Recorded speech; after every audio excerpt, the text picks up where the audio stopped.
আল্লাহ রাব্বুল আলামিন কোরআনে কারীমের ভিতরে নবীজির নাম একটি বারের জন্য নাম ধরে তাকে ডাকেন নাই, বরং তিনি বলেছেন তোমরা পরস্পর পরস্পরকে যেভাবে নাম ধরে ডাকাডাকি করো আমার নবীকে সেভাবে নাম ধরে ডাকবে না। আল্লাহ নিষেধ করেছেন আমার নবীর নাম ধরে ডাকবে না। সুবহানাল্লাহি ওয়া বিহামদিহি। এই পৃথিবীতে যত নবী আসছেন সমস্ত নবীরা হলেন এলাকা ভিত্তিক নবী, অঞ্চল ভিত্তিক নবী।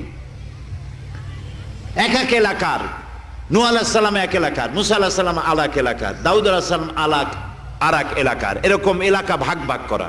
কিন্তু মুহাম্মদ সাল্লাল্লাহু আলাইহি ওয়াসাল্লামকে আল্লাহ রাব্বুল আলামিন কোন এলাকার জন্য নবী বানান নাই।